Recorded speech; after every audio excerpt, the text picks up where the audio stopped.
ما بعد فأعوذ بالله من الشيطان الرجيم. بسم الله الرحمن الرحيم.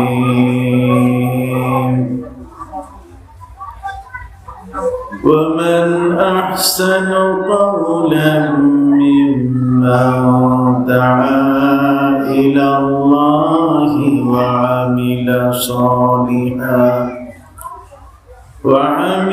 صالحا وقال إنني من المسلمين.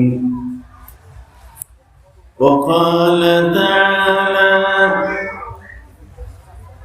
يا أيها الذين آمنوا اتقوا الله حق تقاته ولا تموتن إلا وأنتم مسلمون.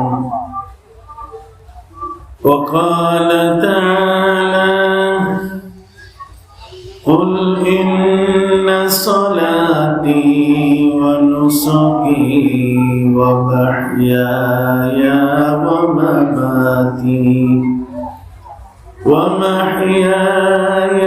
ومماتي لله رب العالمين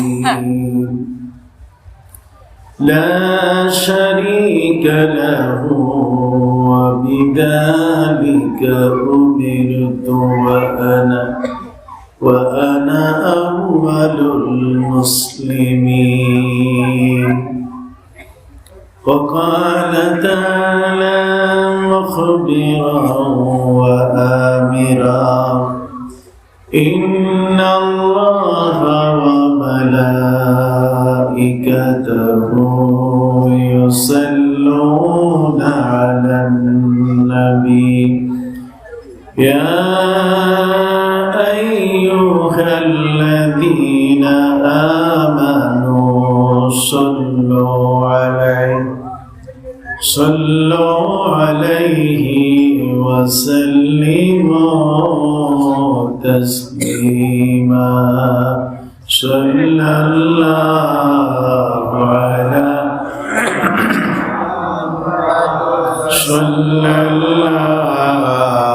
عليه وسلم. صلى الله على محمد صلى الله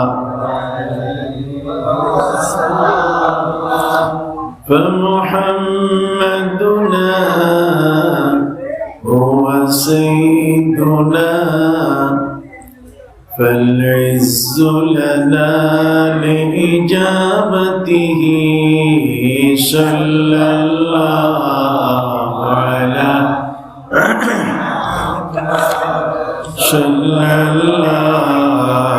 عليه وسلم. صلى الله على محمد صلى الله عليه.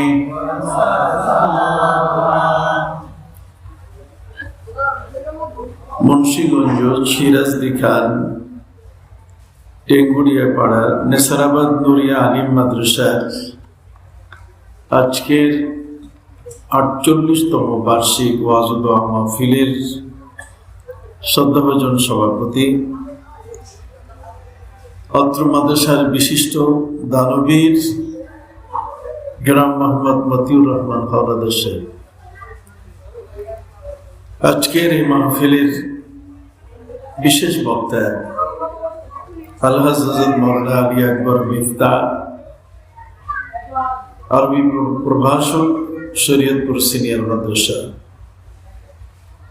আলহাজ হযরত মাওলানা খলিলুর রহমান, আমার পূর্ববর্তী বক্তা, অত্র মাদ্রাসার উনি সাবেক প্রতিষ্ঠাতা প্রিন্সিপাল এবং জাজিরা মোহাম্মদিয়া আলিম মাদ্রাসা এন্ড বিএম কলেজেরও সাবেক অধ্যক্ষ ছিলেন।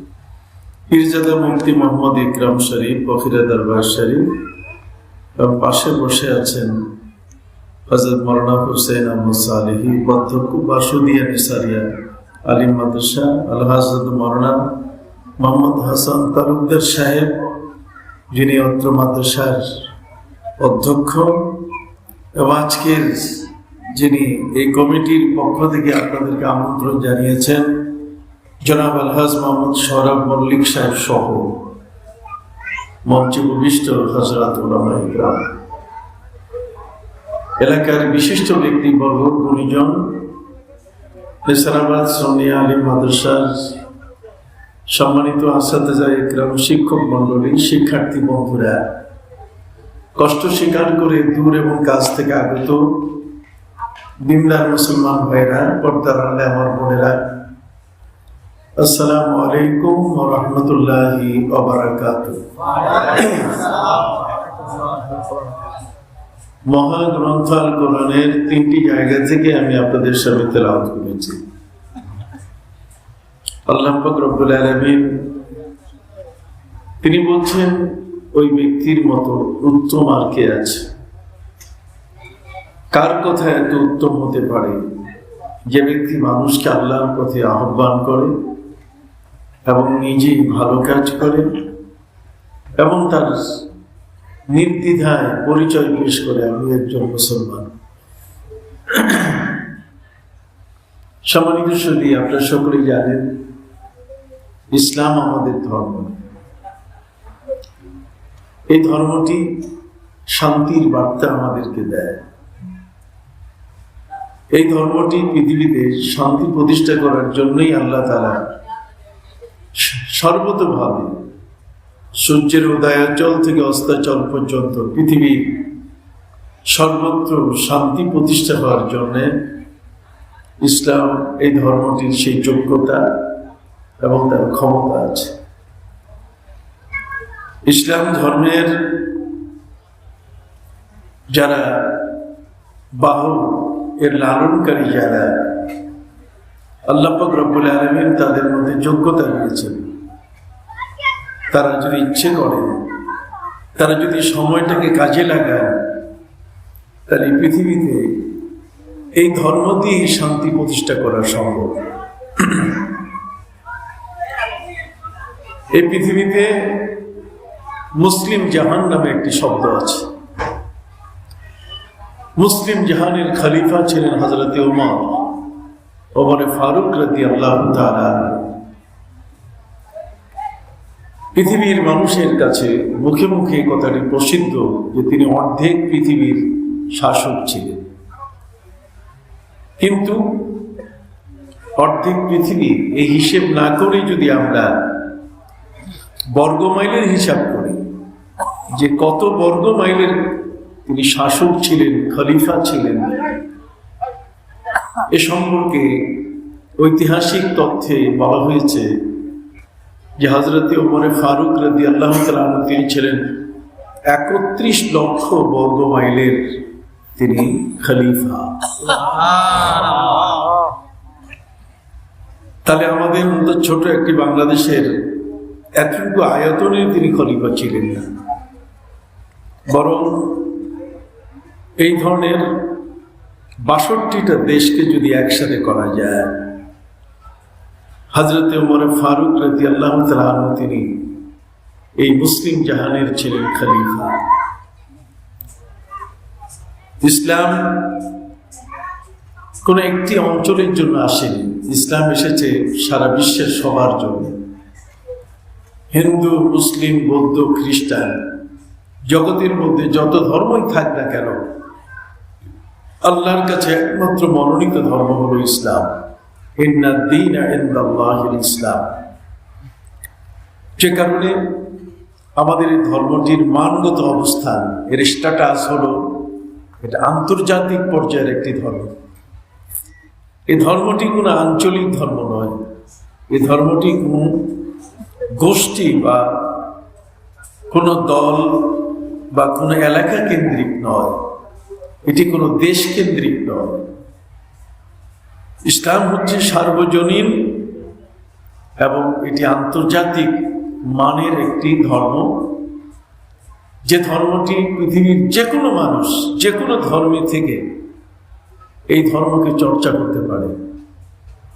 একজন সনাতন ধর্মের অনুসারী একজন হিন্দু মানুষ, হিন্দু সমাজের কোনো মানুষ যদি হয়, তিনি আমাদের ধর্মটাকে দেখতে পারেন। ইহুদি, খ্রিস্টান, বৌদ্ধ যারা, তারাও কিন্তু আমাদের ইসলামকে নিয়ে আজকে গবেষণা করছে, তারাও চিন্তা করছে যে ধর্মটির কথাগুলো আমাদের জীবনে ব্যবহৃত হচ্ছে কিনা। আমি কয়েকটি উদাহরণ আপনাদেরকে দেব। এই উদাহরণগুলো যা বিশ্বকে নাড়া দিয়েছে, তার মধ্যে একটি হলো আমাদের প্রিয় নবী সাল্লাল্লাহু আলাইহি ওয়াসাল্লাম, তিনি যারা মজুর শ্রমিক, যারা শ্রমিকদের সম্পর্কে তিনি একটি বাণী দিয়েছেন। তিনি শ্রমিকদের সম্পর্কে বলেছেন, আতুল আজিরা হাক্কাহু ক্বাবলা আন ইয়াজিফা আরাকু। তোমরা শ্রমিকের পাওনা দিয়ে দাও তার গায়ের ঘাম শুকাবার আগে। এই একটি মাত্র বাক্য যা গোটা বিশ্বকে নাড়া দিয়েছে। সারা পৃথিবীর মধ্যে মুনিব এবং মালিক পক্ষ, আর একটা হচ্ছে কর্মচারী পক্ষ, শ্রমিক পক্ষ। দুনিয়ার এই দুটো পক্ষ অবস্থান করছে। সম্মানিত সুধী, মালিক পক্ষকে প্রিয় নবী সাল্লাল্লাহু আলাইহি ওয়াসাল্লাম বলেছেন, আতুল আজিরা হাক্কাহু। আজির মানে শ্রমিক। শ্রমিককে তার পাওনা দিয়ে দাও তার গায়ের ঘাম শুকাবার আগে। বিশ্ব জগতের এমন কে আছে যে শ্রমিক নয়? যে মালিক সেও তো শ্রমিক, সেও তো তার ঊর্ধ্বতন কোনো কর্মকর্তা অথবা ঊর্ধ্বতন কোনো শক্তির অধীনে কাজ করে। জগতের মধ্যে আজ পর্যন্ত কেউ বলতে পারেনি যে শ্রমিকের মূল্যায়ন হবে তার গায়ের ঘামকে দিয়ে। গায়ের ঘামকে দিয়ে শ্রমিককে মূল্যায়ন করা হয়, এই বিষয়টি পৃথিবীর কারো মাথায় আসেনি। জগতের মধ্যে কোনো ব্যক্তি শ্রমিকের পক্ষে এমন একটি কথা বলতে পারে না। দুনিয়ার মজদুর এক হও, এটি একটি স্লোগান, কিন্তু একজন শ্রমিকের দাবি, সেই দাবিটা পূরণের জন্য কোন বিষয়টি মানুষকে স্পর্শ করে, হৃদয়কে স্পর্শ করে, তার বিবেককে স্পর্শ করে, আর সেই বিবেককে স্পর্শ করার একটি মাত্র শব্দ নবী বলেছেন, তার গায়ের কি ঘাম। সুবহানাল্লাহ বলেন। এই গায়ের ঘামের মূল্য, এটাকে নবী করিম সাল্লাল্লাহু আলাইহি ওয়াসাল্লাম মূল্যায়ন করেছেন, যে কারণে পৃথিবীর সমস্ত শ্রমিক আমার প্রিয় নবী সাল্লাল্লাহু আলাইহি ওয়াসাল্লামের জন্য পাগল হয়ে গেছে। প্রিয় নবী সাল্লাল্লাহু আলাইহি ওয়াসাল্লামের কাছে যারা ইসলাম ধর্ম গ্রহণ করেছে তার মধ্যে অধিকাংশই শ্রমিক। বড় বড় নেতা যারা আছে, এই নেতাদের মধ্যে দলাদলি আছে। আবু জাহাল মক্কায় বাস করত, আমার নবীজিও মক্কায় বাস করতেন। আবু জাহাল আর আমার নবীর বাড়ি বেশি দূরে ছিল না, একটি ঘরের পাশে আরেকটি ঘর। স্বাস্থ্য চাচা আবু জাহালের বাড়ি আমার নবীর বাড়ির সাথে ঘেঁষা লাগানো।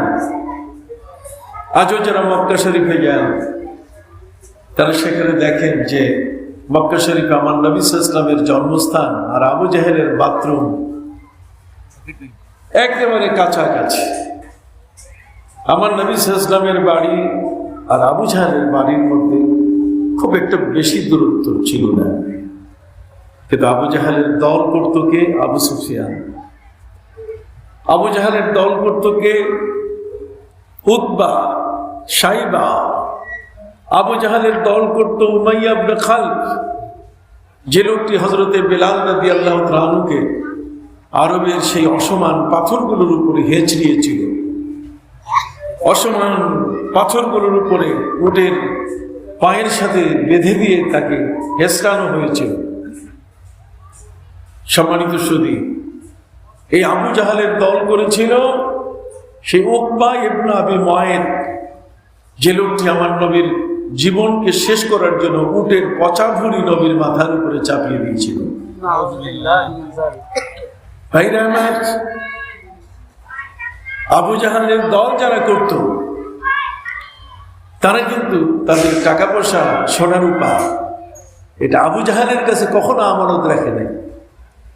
এরা রেখেছে আমার নবী মুহাম্মদুর রাসূলুল্লাহ সাল্লাল্লাহু আলাইহি ওয়াসাল্লামের কাছে আমানত। আমানতের অর্থ আবু জাহালের কাছে রাখে নাই, আমানতের অর্থ রেখেছে আমার নবীর কাছে। দল করেছে আবু জাহালের, আর আমানত রেখেছে আমার নবীর কাছে। টাকা পয়সা, সোনা দানা, অর্থ করি, এই সবগুলো আমার নবীর কাছে আমানত রেখেছে। তারা আবু জাহালের কাছে আমানত রাখে নাই কেন? আপনি যদি সারাদিন একটা শিয়ালকে কাছে টেনে এনে তার চোখে যদি চশমা পড়াই দিয়া আপনি 300 টাকার স্টাম্পে তার সাথে লেখাপড়া করেন যে শিয়াল, তুমি তো পণ্ডিত মশাই, আমি তোমার সাথে একটা এগ্রিমেন্ট করতে চাই, একটা চুক্তি করতে চাই, আর সেটা হলো এই মুরগিটা তোমার কাছে আমি দিলাম, এটা কাল সকালে তুমি আমাকে বুঝাই দিবা। কথা বলি, শিয়াল মশাইয়ের কাছে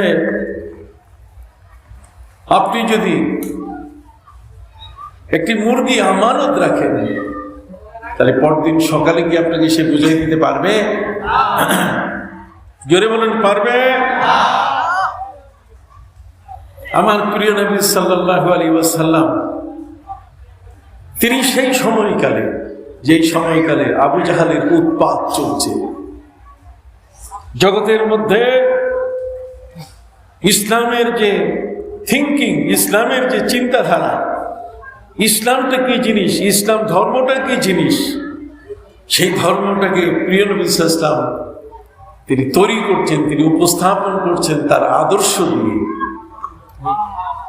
পবিত্র কোরআন মাজিদে আল্লাহ বলছেন, লাকাদ কানা লাকুম ফি রাসূলিল্লাহি উসওয়াতুন হাসানাহ। নবীর আদর্শের মধ্যেই রয়েছে, নবী সাল্লাল্লাহু আলাইহি ওয়াসাল্লাম, আল্লাহ রাসূল সাল্লাল্লাহু আলাইহি ওয়াসাল্লামের মধ্যেই রয়েছে তোমাদের জন্য উত্তম আদর্শ।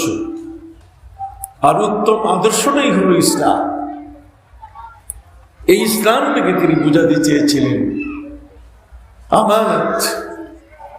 সেই আমানতের উজ্জ্বল দৃষ্টান্ত আমার নবী সাল্লাল্লাহু আলাইহি ওয়াসাল্লাম বনী ইসরাইল থেকে একটি ঘটনা থেকে তিনি পৃথিবীর মানুষকে শুনিয়ে দিয়েছেন।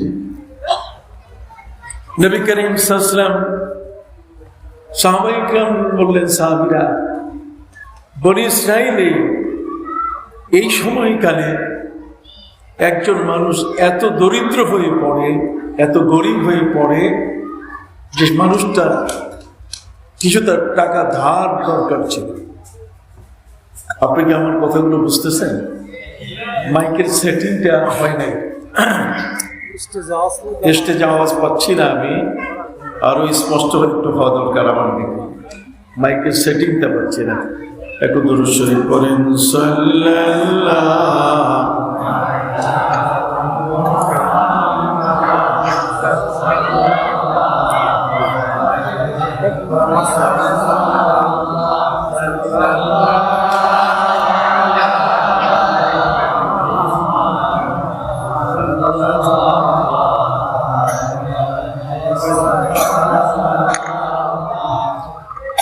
মাইক ম্যান যদি থাকেন তাহলে দয়া করে একটু আর ঠিক আছে, আপনারা শুনতে পাচ্ছেন তো? স্টেজে বোধ হয় একটু আওয়াজটা কম হচ্ছে। পবিত্র কোরআন মাজিদে আল্লাহ বলছেন, ফাবিহুদাহু মুক্তাদে।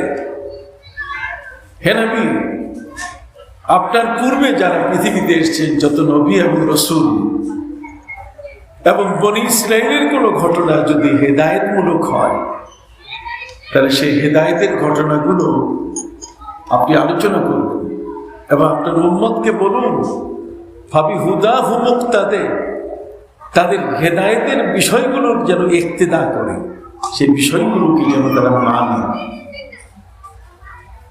বর্তমান সময়কালে মানুষ টাকা ধার দিতে চায় না। টাকা ধার দেওয়ার যে নিয়মটা, কর্জে হাসানা, কেউ কাউকে কর্জ দিবে, এই কর্জটা বুঝে না। 1 নম্বর ধার প্রথা আমাদের থেকে উঠে গেছে, আর কর্জে হাসানা আমরা বুঝি না। পবিত্র কোরআন মজিদে আল্লাহ পাক রব্বুল আলামিন বলছেন, মাইয়াকরিদুল্লাহু কারদান হাসানা, যে ব্যক্তি আল্লাহকে কর্জে হাসানা দান দিয়ে দেয়।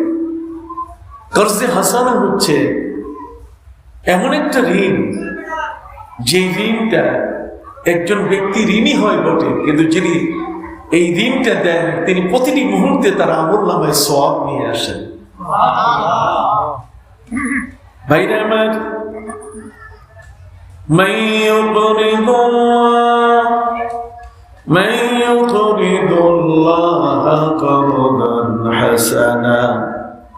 যে ব্যক্তি আল্লাহকে কর্জে হাসানা দেয়, এই কর্জে হাসানা হচ্ছে এমন একটি দান, মানে এমন একটি ঋণ, যে ঋণটা কোনো মানুষকে যখন সে দেয়, ওই মানুষটি কোনো কারণে বিপদগ্রস্ত হয়ে তার কাছে এসেছে, এই বিপদ থেকে মানুষটাকে উদ্ধার করার একটি ব্যবস্থা ইসলাম দিয়েছে কর্জে হাসানার মাধ্যমে। একজন মুসলিম আরেকজন মুসলিমকে সে কর্জে হাসানা দিবে, সে এই ঋণের জন্য কোনো কিছু নিতে পারবে না, তার বিপদ থেকে তাকে রক্ষা করার জন্য তার পাশে দাঁড়াবে। আল্লাহু ফি আউনিল আবদ মা দামাল আবদু ফি আউনি আখি, যে ব্যক্তি তার ভাইয়ের উপকারে সহযোগিতায় এগিয়ে আসবে, আল্লাহ তাআলা তারও সাহায্যে এগিয়ে আসবেন। সুবহানাল্লাহ। সম্মানিত সুধী, বিপদগ্রস্ত হওয়া একটা মানুষের জন্য অসম্ভব কিছু নয়, তবে এই বিপদ থেকে উদ্ধারের 2 ধরনের পদ্ধতি আছে। কয় ধরনের? একটা হচ্ছে কর্জে হাসানা দেওয়া, যেটাকে আমরা ধার বলে থাকি। আরেকটা হচ্ছে তাবাররুক। তাবাররুক শব্দের অর্থ হচ্ছে, না একেবারে ঘুরিয়ে দিলে এটা হয় না, আর একটু অ্যাডজাস্ট করে যান, আওয়াজটাকে আর একটু অ্যাডজাস্ট করে দেন, যাতে মানুষ, আমরা সবাই যেন শুনতে পাই। তাবাররুক শব্দের অর্থ, যেমন আমার নবীজির যুগে একজন সাহাবী, তিনি ব্যবসা করতেন, তো রাত্রবেলায় তিনি ব্যবসার নৌকাটা, মাল ভরা নৌকাটা, তিনি যখন এরকম পদ্মা নদীর মতো বড় নদী পার হচ্ছিলেন, আকস্মিকভাবে রাত্রবেলায় ঘূর্ণিঝড় হওয়াতে তার পুরা নৌকাটা নদীতে ডুবে যায়। এই নৌকায় মাল ভরা ছিল, তার সমস্ত টাকা পয়সা, তার সম্পদ, তার বেচা কেনার যত সামগ্রী, দোকানের যত মালামাল, সবগুলো একেবারে তলিয়ে যায় নদীগর্ভে। এই লোকটি সর্বশান্ত হয়ে আমার নবীর কাছে এসে বলেন, হুজুর, আমার তো এখন কিছু নাই, আমি একজন ব্যবসায়ী মানুষ, আমি সবকিছু হারিয়ে ফেলেছি, আমার নদীগর্ভে সব শেষ হয়ে গেছে, ঘূর্ণিঝড়ের কারণে নৌকা উল্টে গিয়ে সব মালগুলো নদীতে চলে গেছে। নবীজি, আমি কি করতে পারি? ইসলাম কাকে বলে? ইসলাম কেমনে জন্ম নিল? ইসলামের আদর্শগুলো কি? আমার প্রিয় নবী সাল্লাল্লাহু আলাইহি ওয়াসাল্লাম সাহাবায়ে কেরামকে ডেকে বললেন যে, তোমাদের যার কাছে যা আছে টাকা পয়সা, একে সাহায্য করো। সহযোগিতার হাত বাড়িয়ে দিল ইসলাম। সাহাবায়ে কেরাম তাদের যার কাছে যত টাকা পয়সা ছিল, যে যতটুকু পারছেন, নবীর নির্দেশ অনুযায়ী ওই লোকটাকে তারা দান করলেন। দান করার কারণে তার এত বিপুল পরিমাণে অর্থ জমে গেল, যে পরিমাণ তার ক্ষতি হয়েছে তার চেয়েও সে বেশি পরিমাণ পেয়ে গেল। এটা কি আমরা প্রবাদ বাক্যে নিয়ে এসেছি? নবীর নাম নাই, ইসলামের এই বিধানটাকে আমরা একটা প্রবাদ বাক্য সাজিয়ে বলা শুরু করেছি, 10-এর লাঠি 1-এর বোঝা। জোরে বলেন, 10-এর লাঠি 1-এর বোঝা। কিন্তু 10-এর লাঠি 1-এর বোঝা, এটা যে মূল ইসলামে আছে, এই থিমটা, এই চিন্তাধারা যে ইসলাম জন্ম দিয়েছে, সেই বিষয়টা আমরা কিন্তু কখনো কোনো রেফারেন্স দিয়ে কেউ বলেছে বলে আমরা জানি না। অথচ এই দুর্দশাগ্রস্ত, এই হতদরিদ্র, সর্বশান্ত মানুষটাকে নবী করিম সাল্লাল্লাহু আলাইহি ওয়াসাল্লাম তাৎক্ষণিকভাবে ব্যবস্থা করলেন। এই ব্যবস্থাপনার উপরে ভিত্তি করে এখন বর্তমান আমরা যারা, আমাদের মধ্য থেকে আপনারা জানেন বর্তমান যত ধরনের ইন্স্যুরেন্স ব্যবসা আছে, এই সকল ইন্স্যুরেন্স ব্যবসাগুলো নবী করিম সাল্লাল্লাহু আলাইহি ওয়াসাল্লামের এই থিম থেকে জন্ম নিয়েছে। সুবহানাল্লাহ বলেন। কিন্তু সেই থিমটা তারা সুদের দিকে নিয়ে গেছে, সুদের দিকে ঠেলে নিয়ে গেছে। কিন্তু ইসলামের মধ্যে এটাকে তাকাফুল বলা হয়েছে। এর জন্য হেদায়া সহ ইসলামের সমস্ত আইন গ্রন্থের মধ্যে বাবুল কাফালা, কাফালা শব্দের অর্থ হচ্ছে কাফিল হওয়া। যেমন আমার নাম কাফিল উদ্দিন সরকার। কাফালা শব্দের অর্থ হচ্ছে যে ব্যবসায়িকভাবে কেউ যদি ক্ষতিগ্রস্ত হয়, কাফালা শব্দের মূল অর্থই হচ্ছে যে ইন্স্যুরেন্স। আপনি একজন ব্যক্তির জীবনের ক্ষেত্রে সহযোগিতার হাত আপনি বাড়িয়ে দিলেন। সুবহানাল্লাহ বলেন। আমেরিকান ইন্স্যুরেন্স, ইংল্যান্ডের ইন্স্যুরেন্স, এত কথা বললে তো মুশকিল। সম্মানিত সুধী, এই তাকাফুল শব্দের যে মূল অর্থ হচ্ছে একজন ব্যক্তিকে গেইন করে দেওয়া, তাকে গেইনার করে দেওয়া, লোকটা যেন উপকৃত হয়, সে লোকটা যেন অন্তত পক্ষে আর্থিকভাবে কোন অবস্থাতেই যেন ক্ষতিগ্রস্ত না হয়। আপনি একটা ইন্স্যুরেন্স করলেন, ইসলামের ইন্স্যুরেন্স, যেগুলোকে প্রিমিয়াম বলে, সেই ইন্স্যুরেন্সে আপনি টাকা পয়সা দিলেন। এই টাকা পয়সা আপনার এই জীবন অবধি আপনি একটা নিয়মের উপরে জমা করলেন, কিন্তু এই অর্থটা হচ্ছে আপনি দিলেন এই অর্থে যে আমি মৃত্যুর পরে আমার পরিবার, আমার সন্তান সন্ততি যেন সেই অর্থটা দিয়ে উপকৃত হয়। কথা বলি, কিন্তু আমি জীবিত অবস্থায় যে অর্থটা আমি জমা রাখলাম, যদি কোনো কারণে আমি ক্ষতিগ্রস্ত হই, ক্ষতিগ্রস্ত বলতে গেলে দেখা গেছে যে বাস থেকে পড়ে একটা পা ভেঙে গেল তার, অথবা কোনো কারণে রেল লাইনে ট্রেনের চাক্কায় তার পা দুটোই শেষ হয়ে গেছে, অথবা একজন ব্যক্তি তার হার্টের কঠিন অসুস্থতা দেখা দিয়েছে, এখন তার অপারেশন দরকার। এই মানুষটা, যেই মানুষটা আপনার কাছে টাকা জমা রাখলো ব্যাংকে, ইন্স্যুরেন্সে, সেই লোকটা এই বিপদকালে তাবাররু শব্দের অর্থ হচ্ছে সবাই মিলে যে অর্থটা দিয়েছে সেই অর্থটার 1% টাকা এটা সহযোগিতার ক্ষেত্রে ব্যবহৃত হবে। তার মানে এরা যারা আছে তাদের প্রত্যেকের কেউ যদি অসুস্থ হয়ে পড়েন, কারো যদি ক্ষতির কিছু সম্ভাবনা দেখা দেয় অথবা ক্ষতিগ্রস্ত হয়, তাহলে সেই লোকটাকে যেন তার ক্ষতির সময় তাকে সহযোগিতা করা যায়। আমেরিকা আমাদের কাছে সেই থিমগুলো নিয়েছে।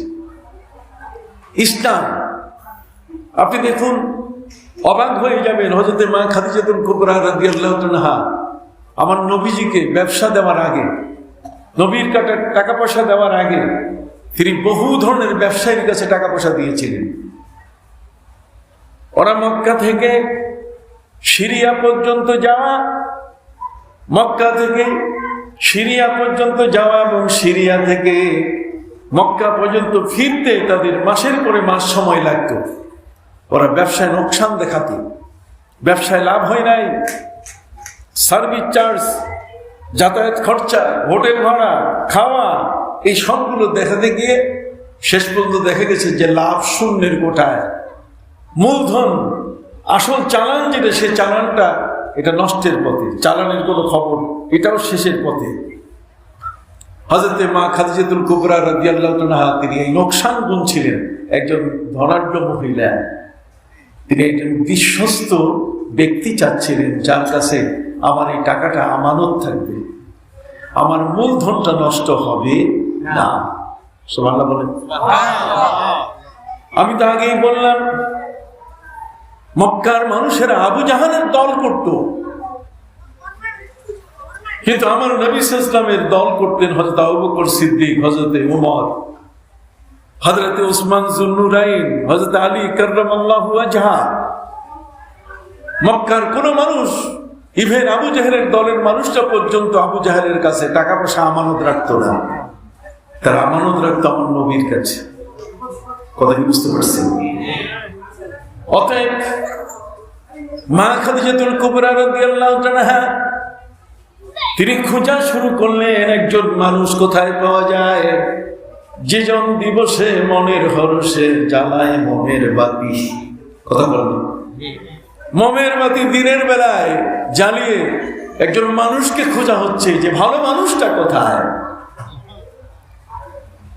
600 বছরের জাহেলিয়াত, 600 বছরের অন্ধকার, 600 বছরের মধ্যে পৃথিবীর মানুষ মানুষ নাই। পবিত্র কোরআন বলেছে, وَكُنْتُمْ عَلَى شَفَا حُفْرَةٍ مِّنَ النَّارِ। তোমরা সবাই ছিলে জাহান্নামের দ্বার প্রান্তে। পৃথিবীর গায়ে ক্যান্সার হয়ে গেছিল, পৃথিবী আইসিইউতে ঢুকে পড়েছিল, পৃথিবীর মানুষের মধ্যে কোনো মানবতা ছিল না, মনুষ্যত্ব ছিল না। আপন ঔরজাত কন্যা সন্তানকে জীবন্ত মাটিতে পুঁতে ফেলত তারা। কথা বলেন, লাইক সম্মানিত সুধী ভাইরা আমার, জীবন্ত নিজের হাতে আপন মেয়েকে কবর দেওয়া কত বড় প্রচন্ড হৃদয়ের কাজ। সেই সময়ের মধ্যে কোনো মানুষ যদি কারো কাছ থেকে ঋণ গ্রহণ করত, ঋণ আদায় না করে যদি সে মারা যেত, তাহলে তার লাশটাকে কবর থেকে তুলে লাঠি পেটা করা হতো। কি জঘন্যতম ছিল চিত্র, বিভৎস চিত্র ছিল। পবিত্র কোরআন রেকর্ড করেছে, ওয়াইদা বুশিরা আহাদুহুম বিল উনসা যাল্লা ওয়াজহুহু মুসওয়াদ্দান ওয়া হুয়া কাযীম। কারো ঘরে মেয়ে জন্ম নিলে তখন ওই বাবা বিব্রত হয়ে যেত, তার মুখ কালো হয়ে যেত যে আমার ঘরে এটা আবার কে জন্ম নিল, একটি মেয়ে জন্ম নিল, কত কঠিন, মেনে নিতে পারতো না। ইয়াতাওয়ারা মিনাল কওমি মিন সুই মা বুশিরা বিহি। বাজার ঘাটে গেলে জলদি বাজার ঘাট করে ফিরে আসতো যাতে কেউ জিজ্ঞাসা করার সময় না পায়। এই মানুষটি সেই কন্যা সন্তান সম্বন্ধে দুটো সিদ্ধান্তের কোন একটি সিদ্ধান্ত নিত। আইয়ুমসিকুহু আলা হুন, তাকে হয়তো জীবন্ত মাটিতে পুঁতে ফেলবে, অথবা ইয়াদুসুহু ফিত তুরাব, মাটিতে পুঁতে ফেলবে। আইয়ুমসিকুহু আলা হুন, অথবা তার কলঙ্ক সে বহন করবে, নিজে তাকে বাঁচিয়ে রেখে এই গ্লানি নিয়ে বেঁচে থাকবে। আল্লাহ সাআ মা ইয়াহকুমুন, আল্লাহ বলেন কত নিকৃষ্ট তোমাদের বিচার। তোমরা এই মেয়েটাকে নিয়ে এত চিন্তায় পড়ে গেছো। 600 বছরের এই কালিমা অন্ধকার, এই ঘুণে ধরা সমাজ, পৃথিবীর গায়ে ক্যান্সার হয়ে গেছিল, পৃথিবী আর বাঁচবে না। আল্লাহ বলছেন ফাআনকাযাকুম মিনহা, আমার প্রিয় নবী সাল্লাল্লাহু আলাইহি ওয়াসাল্লাম তোমাদেরকে এই কঠিন অবস্থার থেকে, পৃথিবীর এই ক্যান্সার অবস্থায় তোমাদেরকে তিনি উদ্ধারের ব্যবস্থা করলেন। সুবহানাল্লাহ। কিভাবে তিনি উদ্ধার করলেন আমি তার উপমাগুলো আপনাদের সামনে তুলে ধরছি। সম্মানিত সুধী, হযরতে মা খাদিজাতুল কুবরা রাদিয়াল্লাহু তাআলা এই 600 বছরের অন্ধকারের একজন নারী, তিনিও খোঁজা শুরু করলেন একজন ভালো মানুষ কোথায় পাবো। শুধু ব্যবসায় নোকসান আর নোকসান, কিন্তু ইতিমধ্যে আমার নবীর আমানতদারির খবর শুনে তিনি আস্থা রাখার মতো একজন ব্যক্তি খুঁজে পেলেন, আমার প্রিয় নবী সাল্লাল্লাহু আলাইহি ওয়াসাল্লাম। নবী হলেন আদর্শ, নবী হলেন মডেল। তিনি আমাদেরকে যা শিখিয়ে গেছেন এটাই আমাদের ইসলাম। আমরা নিজেরা তৈরি করলে এটা ইসলাম হবে না। কথা বুঝতে পারছেন? সম্মানিত সুধী, মা খাদিজাতুল কুবরা রাদিয়াল্লাহু তাআলা নবীজিকে অর্থ দিলেন এবং সাথে একজন লোক দিয়ে দিলেন মাইসারা, তার গোলামকে, যে তুমি সাথে থাকো। মাইসারা গোলাম আমার নবীর সঙ্গী হয়ে সিরিয়া পর্যন্ত ব্যবসায় চলে গেল। নবীজি সেখানে গেলেন, 3 দিন মাত্র সময় লাগলো। মালামাল বিক্রি করতে সময় লেগেছে মাত্র 1 দিন। 1 দিনের পরে নবীজি আবার 3 দিনে ফিরে আসলেন, যেখানে অন্যান্য ব্যবসায়ীরা এর আগে মাসের পর মাস কাটাই দিত, আর সেখানে আমার নবী 3 দিনে সফর শেষ করে 3 দিনে তিনি ফিরে আসলেন। এই 6 দিন মাঝখানে 1 দিন তার এই পণ্য সামগ্রী বিক্রি করতে সময় লেগেছে। হযরত মা খাদিজাতুল কুবরা রাদিয়াল্লাহু তাআলা জিজ্ঞাসা করলেন, মাইসারা, যাকে আমি অর্থ দিলাম সেই মানুষটি এত তাড়াতাড়ি ব্যবসা করে ফিরে আসলো কি করে? তুমি তো পাশে ছিলে। এবং উনি যে হিসাব দিলেন সেই হিসাবে বিপুল পরিমাণে লাভ, কোনো ভাউচার নাই, মিথ্যা ভাউচার নাই, এই খরচ হয়েছে ওই খরচ হয়েছে, এই ধরনের কোনো তালিকা তিনি দেন নাই। অতএব তুমি বলো তো আমাকে বোঝাইয়া বিষয়টা কি? মাইসারা গোলাম তার মুনিবা হযরত মা খাদিজাতুল কুবরা রাদিয়াল্লাহু তাআলাকে বুঝানো শুরু করলো যে আমি যার সাথে গিয়েছি তিনি অন্যান্য ব্যবসায়ীদের চেয়ে ব্যতিক্রম। সুবহানাল্লাহ। আমরা যখন পথ হাঁটছিলাম কত দ্রুত চলে গেলাম, 1 মাসের পথ 3 দিনে যাওয়া। তার অর্থ হলো মনে হয় মাটিগুলো সরে যাচ্ছে। আপনি অবাক হয়ে যাবেন, এই রৌদ্রের মধ্যে আমরা হাঁটছি, কিন্তু ওনার মাথার উপরে আমাদের উপরে মেঘ ছায়া দিচ্ছে। সিরিয়ার বাজারে গিয়ে আমরা যখন মালগুলো ঢাললাম, বিক্রি পণ্যগুলো যখন আমরা আমাদের সেই বস্তা খুলে যখন আমরা বের করলাম, বের করার সাথে সাথে এত বেশি গ্রাহক কোত্থেকে চলে আসলো, কাস্টমারের কোনো অভাব নাই, মনে হয় কারাকারি করে সব নিয়ে গেল। এই জন্য ফেরার সময় আর বেশি সময় লাগে না। মাইসারা তিনি বললেন যে আমার এই বলা ছাড়া আর কিছু নেই।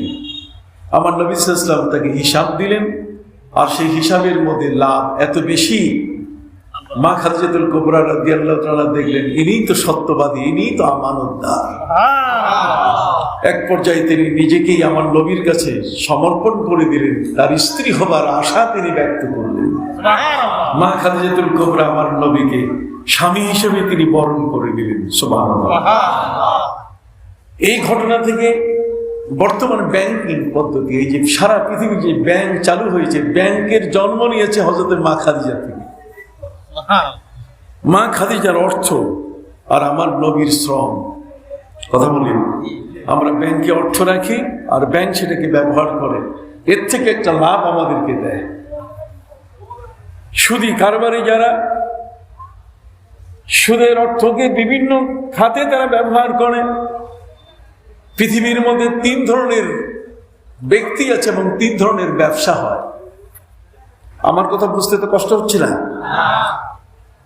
একটা হচ্ছে ক্যাপিটালিজম, আরেকটা হচ্ছে সোশ্যালিজম, আরেকটা হচ্ছে ইসলামিজম। ক্যাপিটালিজম কাকে বলে? ক্যাপিটালিজম শব্দের অর্থ হচ্ছে যে পার্সন ওনারশিপ, ব্যক্তি হলো মালিক। আমি যে জমিনটা কিনেছি সেই জমিনের মালিক আমি। আমার ব্যাংকে 1 কোটি টাকা আছে, সেই 1 কোটি টাকার মালিক আমি। আমার পকেটে 50,000 টাকা আছে, এই 50,000 টাকার মালিকও আমি। কথা বলেন, পার্সন ওনারশিপ, তার মানে মালিক আমি। আমি যা বলবো সেটাই আইন। যদি আমার কাছে কোনো ব্যক্তি 1 লক্ষ টাকা আমার কাছ থেকে নেয়, কারো কাছে যদি আমি রাখি, কাউকে যদি আমি দেই, ব্যবসার জন্য হোক অথবা তার প্রয়োজনে হোক, সে আমার কাছ থেকে ঋণ নেক, ব্যবসায় নেক অথবা দায় থেকে নেক, যেভাবেই নেক না কেন আমি তাকে দেব। কিন্তু কোন অবস্থাতেই আমি তার কাছ থেকে লোকসান গুনবো না। এটা আমার অধিকার আছে। আমি সেই ব্যক্তিকে 1 লক্ষ টাকা দেওয়ার পরে আমি বলবো যে 1 বছর পরে তোমাকে 1,50,000 টাকা দিতে হবে, আমাকে 50,000 টাকা লাভ দিতে হবে। এটা এক ধরনের লোন। ক্যাপিটালিজম যারা নিজের সম্পদের মালিকানা দাবি করে যে আমি আমার সমস্ত টাকার মালিক, নিজে যে মালিকানা দাবি করে, সে নিজের পক্ষ থেকে আইন তৈরি করে, সে কোনোদিন তার নিজের অর্থে লোকসান গুনে না। এখন যার দরকার তার কাছে তো আসবে, দরকার নেই কার? যার হাতে অর্থ নেই মেয়েটা দিয়ে দিতে হবে, যার কাছে অর্থ নেই একটা ছোট্ট ব্যবসা করে বাঁচতে হবে। অতএব সেই ধনী মানুষটার কাছে টাকা চাইতে গেলে সে শর্ত দিয়ে দিল যে আমি তোমাকে দিতে পারি না, কিন্তু আমার কাছে মর্টগেজ রাখতে হবে, একটা সম্পদ, সেটা তুমি জমি বন্ধক রাখো আর তুমি গলার হার বন্ধক রাখো, যেটাই রাখো আমি তোমাকে টাকা দিব, কিন্তু শর্ত হলো তোমাকে আমার এই টাকাটা দিতে হবে 1 বছর পর, এবং সেটা 1 বছর পর দিতে হবে। এই 1 লক্ষ টাকা, এটা 1.5 লক্ষ টাকা, 50,000 টাকা লাভ দিতে হবে। ক্যাপিটালিজম যারা, তারা বলে ব্যক্তি মালিক এবং সে কখনো লোকসান নিবে না। তার এই টাকাটা লোন হিসাবে দিবে, ঋণ হিসাবে দিবে, ধার হিসাবে দিবে, কিন্তু শর্ত হলো যে এর বিনিময়ে তাকে দিতে হবে আর অতিরিক্ত 50,000 টাকা। যদি না দেয় তাহলে ওই যে মর্টগেজটা নিয়েছে, সে যে জমিটা সে নিয়েছে, সে জমিটা সে লিখে নিয়ে নিবি। এটা বর্তমান ব্যাংকিং পদ্ধতিতে সুদী কারবার যারা করে, এই সুদী কারবারিরা এইভাবেই একটা কিছু হাতে নিয়ে তারপর আপনার হাতে টাকাটা দেয়। কি ভাই, ঠিক কিনা? এটা হচ্ছে পার্সন ওনারশিপ। একটু শুনেন, আপনার বুঝে আসবে চমৎকার। আর একটা হচ্ছে সোশ্যালিজম, একটা গোষ্ঠী সম্পদের মালিক আর বাকি সমস্ত মানুষগুলো তাদের গোলাম। যেমন একটা ইন্ডাস্ট্রিজ 10 জনে মিলে একটা ফ্যাক্টরি দিয়েছে, এই 10 জনে মিলে ফ্যাক্টরি দেওয়ার পরে ওই ফ্যাক্টরিতে 1 লক্ষ মানুষ কাজ করতেছে। এই 1 লক্ষ মানুষের কাজের যত নিয়ম, এদের বেতন, এই 10টা মানুষই ঠিক করে। কথা বুঝতে পারছেন? অতএব এই 10টা মানুষের কাছে 1 লক্ষ মানুষ কুক্ষিগত হয়ে আছে, যা বলবে 10টা মানুষ, 1 লক্ষ মানুষকে তাই মানতে হবে। কথা বুঝতে পারছেন? এবং এদের উপরে ভিত্তি করে অনেক সময় দেখা যায় যে সরকার পর্যন্ত তাদের কথা মানতে বাধ্য হয়। যেমন এই ফ্যাক্টরিগুলো, গার্মেন্টস ফ্যাক্টরি সরকার বন্ধ করতে পারে না। কথা বলেন না? এই যে করোনা গেল, সেই করোনার মধ্যে তারা বলছে না আমাদের ব্যবসায়িক ক্ষতি হবে, এটা খোলা রাখতে হবে, সরকারও পারে নাই তাদের সাথে। একটা গোষ্ঠী অর্থের মালিক হয়ে অসংখ্য কর্মচারীকে তার অধীনস্থ করে তাদের আইন বাস্তবায়ন করে। এটা হচ্ছে সোশ্যালিজম। আর ইসলামিজম কাকে বলে দেখেন কত চমৎকার। ইসলামিজম হচ্ছে পার্সন ওনারশিপ না, একটা গোষ্ঠী মালিক নয়, বরং কুল ইন্না সালাতি ওয়া নুসুকি ওয়া মাহইয়ায়া ওয়া মামাতি লিল্লাহি রাব্বিল আলামিন। হে নবী বলে দেন, আমার নামাজ, আমার কুরবানি, আমার জীবন মরণ সবকিছু সুপর্দ করেছে আল্লাহর কাছে। কার কাছে? ফলে আমি যদি একটা জমির মালিক হই, এই মালিক আমি না, এই জমিনের মালিক কে? আল্লাহ। আমি যদি 1 কোটি টাকা ব্যাংকে রাখি, এটার মালিক আমি না, এটার মালিক কে? আল্লাহ। আমার পকেটে যদি 1 লক্ষ টাকা থাকে, এই 1 লক্ষ টাকার মালিক আমি না, কে? আল্লাহ। তাহলে আল্লাহ ওনারশিপ, পার্সন ওনারশিপ না। কাজে টাকাটা যিনি আমাকে দিয়েছেন, আমি বিশ্বাস করি আমার 1 কোটি টাকা আমাকে দিয়েছেন কে? আল্লাহ। এই জমি জমার মালিক হয়েছি কে আমাকে জমি জমার মালিক বানিয়েছেন? কাজে এই 1 লক্ষ টাকা, 1 কোটি টাকা আমি যখন ব্যয় করব তখন তার নির্দেশিত পথে আমাকে ব্যয় করতে হবে। আমি যদি 1 লক্ষ টাকা আমার পকেটে গরম, এখন যদি আমি মদের দোকান দিতে চাই, ক্যাপিটালিজম যারা পুঁজিবাদী, তারা নিজেই মালিক, তারা বলে সম্পদের মালিক আমি মদের ব্যবসা করি আর শুকরের ব্যবসা করি, তাতে আসে যায় কি? কিন্তু আমরা মুসলমান যারা, আমরা সবসময় মনে করব আমাদের সবকিছুর মালিককে। কাজে আমি যে খাতে ব্যয় করব সেই ব্যয়টাও ওই খাতটা বৈধ কিনা এটা আমার মালিকের অনুমতি ছাড়া আমি তার অর্থ আমি সেখানে ব্যবহার করতে পারবো না। আপনি কি বুঝতে পারছেন? সম্মানিত সুধী ভাইরা আমার, এখন আপনি বলেন 1 কোটি টাকার মালিক আপনি, আমি 1 কোটি টাকার মালিক, এই সবাই মিলে আমরা কি বলবো যে 1 কোটির মালিক আমি যেহেতু, কাজে আমার ব্যবসার অনেকগুলো সুযোগ আছে, একটা সিনেমা হল বানাই। কথা বলি, এই সিনেমা হল আমি বানাইতে পারবো কিনা? আমি 1 কোটি টাকার মালিক, আমার এই টাকা দিয়ে আমি একটা সিনেমা হল বানাতে চাই, পারবো কিনা? আমার ইসলাম আমাকে অনুমতি দেয় না, যেহেতু আমি এটার মালিক না। রব্বুস সামাওয়াতি ওয়াল আরদ, আসমান এবং জমিন সমূহের মালিক কে? একমাত্র আল্লাহ। অতএব আল্লাহ পাক রব্বুল আলামিন যেখানে যেখানে আমাকে অনুমতি দিয়েছেন সেই খাতেই আমি অর্থ ব্যয় করতে পারবো। যেমন আমি মাদ্রাসায়, আমি মসজিদে আমি দান করতে পারবো, ইসলাম অনুমতি দিয়েছে। কিন্তু গানের আসরে আমি টাকা দিতে পারবো কিনা, আপনি আটকা গেছেন এখানে। এই টাকাটার মালিক আপনি না। আরেকটু ভালো করে বলি, আপনি সহজভাবে বুঝবেন। বলেন তো, এই 2টা চোখ কি আপনি বানাইছেন? এটা কামারের বাড়ি থেকে কি কামার আপনাকে তৈরি করে দিয়েছে? কামার বুঝেন, যে দা বানায়, লোহা পিটাইয়ে যে দা বানায়। আমাদের চোখ দুটো কি কামার তৈরি করে দিয়েছে? দাঁতগুলো কি কামারের বাড়ি থেকে এনেছি? চোখ দুটো কি আমেরিকা, আর হার্টটা কি লন্ডন, আর আমাদের কিডনি 2টা কি সিঙ্গাপুর থেকে আনছি? তাহলে এই সবটার মালিক কে? কিন্তু এটা আমানত আছে আমার কাছে, দখলে আছে আমার। ভাইরা আমার, আমানত বলেন, আমি মালিক না, কিন্তু আমার দখলে আছে। চোখ 2টার মালিক আমি না, কিন্তু দখলে আছে কি আমার। এখন চোখ 2টাকে আমি ব্যবহার করব মালিকের নিয়ম অনুযায়ী। মালিক যেখানে দেখতে বলছে সেখানে দেখব, মালিক যেখানে আমার চক্ষুটাকে ব্যবহার করতে বলছে সেখানেই ব্যবহার করব। হাত থেকে আমার মালিক যেখানে ব্যবহার করতে বলছে সেখানে ব্যবহার করব। আমার পা দুটাকে আমার মালিক যেখানে ব্যবহার করতে বলছে সেখানে করব, যেখানে নিষেধ করছে সেখানে করব না। যে কারণে আমার নবী বলেন,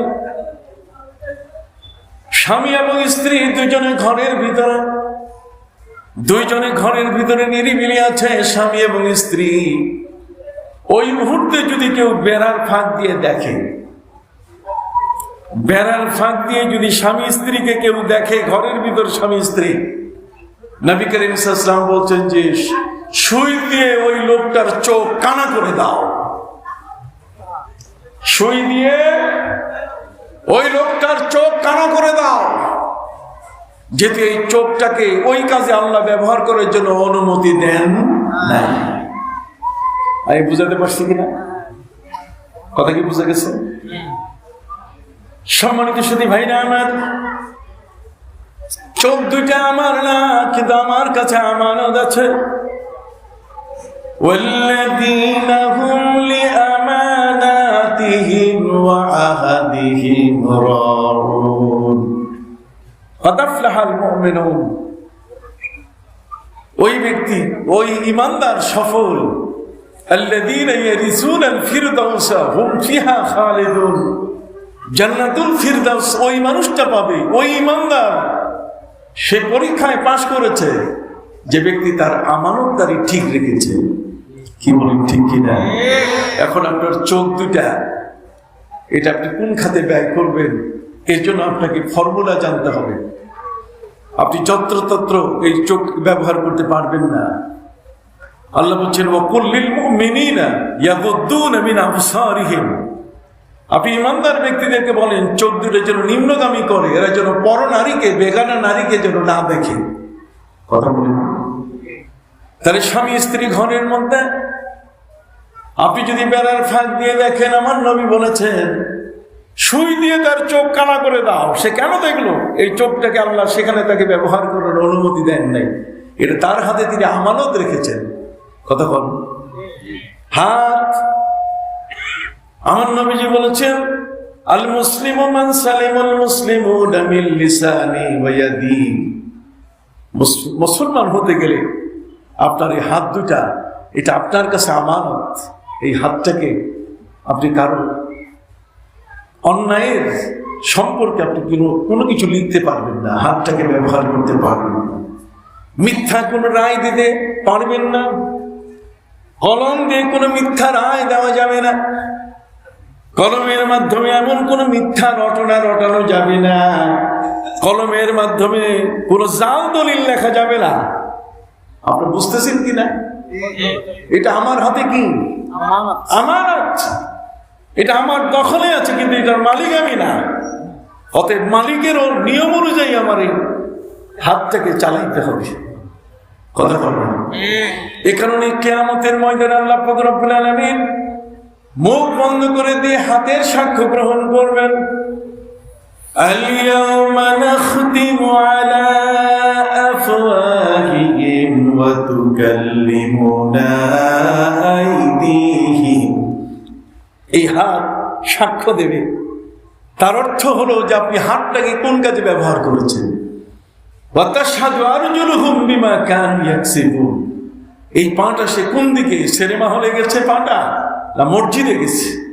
এই পা দুখানা তার কাছে আমানত ছিল। ঠিক এমনি করে প্রত্যেকটা অঙ্গকে যদি আপনার জীবনের সাথে মিশিয়ে যদি আপনি একের পর এক হিসাব করেন,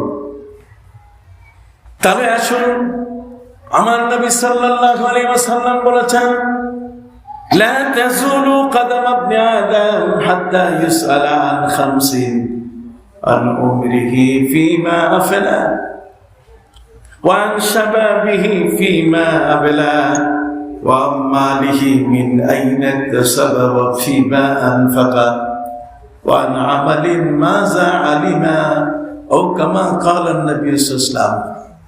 নবীজি বলছেন কিয়ামতের ময়দানে কোনো মানুষ যদি আল্লাহর জান্নাতে যেতে চায়, তাহলে জান্নাতে যেতে গেলে জাহান্নামের উপর দিয়ে যেতে হবে। কথা বলি, আমেরিকা গেলে আমাদেরকে আটলান্টিকের উপর দিয়ে যাইতে হয়। আটলান্টিক বিশাল একটা সাগর। ওই প্লেন যেটি তেতুলিয়া থেকে টেকনাফ পর্যন্ত যেতে মাত্র 15 মিনিট সময় লাগে। এমন একটা ডিসি ট্রেন, এমন একটা প্লেনে যদি কোনো মানুষ চড়ে, এই গতিসম্পন্ন, এত বড় গতিসম্পন্ন একটা প্লেনে আটলান্টিক পার হতে সময় লাগে প্রায় 7 ঘন্টা। এত বিশাল জাহান্নাম। আমেরিকা যাইতে গেলে আপনি আটলান্টিক পাড়ি দেন, আল্লাহর জান্নাতে যেতে গেলে আপনাকে জাহান্নাম পাড়ি দিতে হবে। কথা বলি, এই জাহান্নামের ইমিগ্রেশন, জাহান্নামের পোর্ট, যেখানে আপনি পোর্টে যাবেন, ওই পোর্ট থেকে আপনার ডিপার্চার হবে, ওই পোর্ট থেকে আপনার যাওয়া হবে যেখানে আপনার মূল ঘাট, ওই ঘাটে গিয়ে আপনাকে উপস্থিত হতে হবে। অতএব জাহান্নামের ঘাটে উপস্থিত হলে সেখানে ইমিগ্রেশনে 5টা জিনিস প্রশ্ন হবে। কয়টা? 5টা। জোরে বলেন। 5টা। আন উমরিহি ফীমা আফলা। তোমাকে 70 বছরের একটা জীবন দেওয়া হয়েছে, 80 বছরের প্রতিটি সেকেন্ডের হিসাব দাও। সুবহানাল্লাহ বলেন। আমরা পারবো কিনা জানি না। আর উমরিহি ফীমা আফলা, তোমার জীবনটাকে কিভাবে তুমি ব্যয় করেছো, কিভাবে তুমি ফানা করেছো, এটাকে তুমি অতিক্রম করেছো, তুমি একটু হিসাব দাও। 70 বছরের জীবনের হিসাব দেওয়া। আমরা প্রতিষ্ঠানের প্রিন্সিপাল 5 বছর 10 বছর পর পর নিরীক্ষা অধিদপ্তর থেকে পরিদর্শকরা আসেন, তখন হাঁটু কাঁপা শুরু করে, বুক কাঁপা শুরু করে। কথা বল, হিসাব নিকাশ এই 10 বছরের পূর্ণ হিসাব দেখাতে হবে তাকে, না হলে সব বন্ধ হয়ে যাবে, স্কেল বন্ধ হয়ে যাবে, মান্থলি পে অর্ডার এমপিও বন্ধ হয়ে যাবে, বেতন বন্ধ হয়ে যাবে, চাকুরি যাবে, বহু কিছু হয়ে যাবে। তার এটি যদি পৃথিবীতে হয়, তার আল্লাহ তাআলা কিয়ামতের ময়দানে আপনাকে জান্নাতে যাবার আগে জাহান্নামের ঘাটে 5টি বিষয়ের ইমিগ্রেশন হবে। তার মধ্যে একটা হলো তার জীবনটাকে কোন খাতে ব্যয় করেছে, দ্বিতীয় নম্বর হলো যৌবনটাকে কোন কাজে ব্যয় করেছে, তৃতীয় নম্বর হলো তার জীবনের অর্থ সম্পদ কোত্থেকে সে উপার্জন করছে, মিন আইনা ইকতাসাবা ওয়া ফীমা আনফাকা, আর কোথায় কোথায় সেটা ব্যয় করেছে। সুবহানাল্লাহ বলেন। তাহলে আমি পুরা বন্দি, আবার নিজের ইচ্ছা বলতে গেলে কিছু না। আমি আপনাকে এটাই বুঝাবার চেষ্টা করছি যে আপনি একজন মুসলিম হিসাবে, আপনি যখন মুসলমান, তার মানে আত্মসমর্পণকারী, তার মানে আপনার নিজের আর কিছু নাই। আপনার শুইতে গেলেও ইসলাম নিয়ে শুইতে হবে, আপনার হাঁটতে গেলেও ইসলাম নিয়ে হাঁটতে হবে, আপনাকে বসতে গেলেও ইসলাম নিয়ে বসতে হবে, আপনাকে খাইতে গেলেও ইসলাম নিয়ে খাইতে হবে, আপনাকে ব্যবসা করতে গেলেও ইসলাম নিয়ে কি করতে হবে, ব্যবসা করতে হবে। কথা কি বুঝতে পারছেন? হ্যাঁ। সম্মানিত শুধু ভয়াবহ আমাদের জীবনের উপরে ভয়াবহ ঘটনা। নবীজিকে জিজ্ঞাসা করা হয়েছে, ইয়া রাসূলুল্লাহ মাতা তাকুমুস সাআ, নবীজি কিয়ামত হবে কবে? নবীজি বলছেন, ইযা যুইয়াতিল আমানা, যখন আমানত নষ্ট হবে। আমানত কি? খেয়ানত হবে। আমানত কি? খেয়ানত কারে কয়? খেয়ানত হচ্ছে যার যে দায়িত্ব সেটা যদি পালন না করে, যদি দায়িত্বটি কোনো অযোগ্য ব্যক্তির হাতে দেওয়া হয়। কথা বল। সম্মানিত সুধী, কারো কাছে আপনি 1 লক্ষ টাকা দিলেন, আপনি কত টাকা? একজন মানুষ, এই মানুষটা ব্যাংক বুঝে না, ব্যাংকে কিভাবে টাকা জমা দিতে হয় তাও লিখতে জানে না, কিভাবে টাকা তুলতে হয় তাও জানে না। 1 লক্ষ টাকা তাকে দিয়ে বললো, ভাই আমি তো ব্যাংক বুঝি না, তোমার কাছে 1 লক্ষ টাকা দিলাম, তুমি এই টাকাটা রাখো, আমার মেয়েটা বড় হয়েছে, আমি একটা জামাই পেলে তোমার কাছ থেকে টাকাটা নেব। কি বলেন? সম্মানিত সুধী, এই জামাই 3 মাস পরেও আমি পাইতে পারি, 6 মাস পরেও পাইতে পারি, আবার 9 মাস পরেও পাইতে পারি। আমি যখন চাবো তখনই তুমি আমাকে টাকাটা দিয়ে দিবে। এই টাকাটা যার কাছে রাখলো, সেই লোকটা টাকা পেয়ে ঢাকা চলে গেল। কোথায়? ঢাকায় যাইয়া ওই টাকা ভেঙে তার স্ত্রীর জন্য একটা স্বর্ণের চেন কিনলো। কথা বল। ওয়ালটন ফ্রিজ কিনে নিয়ে আসলো, টেলিভিশন কিনে নিয়ে আসলো, তার ঘরের জন্য খাট কিনে নিয়ে আসলো। আমি আপনাদের কাছে জিজ্ঞেস করি, এটি কি আপনি সমর্থন করবেন? জোরে বলেন। এই টাকাটা তার কাছে আমানত, আমানতের এই টাকাটা সে ভেঙে ফেললো, তার স্ত্রীর চেন কিনলো, সে ওয়ালটন ফ্রিজ, টেলিভিশন এবং কিনে নিয়ে আসলো সে একটা খাট। বলেন তো, এটা হলো আমানতের খেয়ানত। এটা আমানতের কি? খেয়ানত। চোখটাকে যদি আপনি খারাপ কাজে ব্যবহার করেন, আমানতের খেয়ানত হলো। হাত দিয়ে যদি কোনো মানুষ চুরি করে, অন্যায় করে, মিথ্যা জাল দলিল লেখে, এটা হলো আমানতের খেয়ানত। আল্লাহ আমার নবীকে বলছেন, ওয়ালা তাকুল লিল খাইনিনা খাসিমা, হে নবী, খেয়ানতকারীদের পক্ষ আপনি নিবেন না, খেয়ানতকারীদের পক্ষে কখনো আপনি যাবেন না। যারা খেয়ানত করে, কিয়ামতের ময়দানে তার পক্ষে আপনি কখনো আমার কাছে সুপারিশ করবেন না।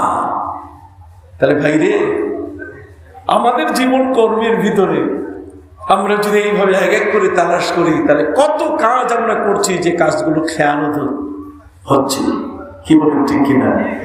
আল্লাহ বলছেন, ইয়া আইয়ুহাল্লাযীনা আমানু লা তাখুনুল্লাহা ওয়ার রাসূলা ওয়া তাখুনু আমানাতিকুম ওয়া আনতুম তা'লামুন।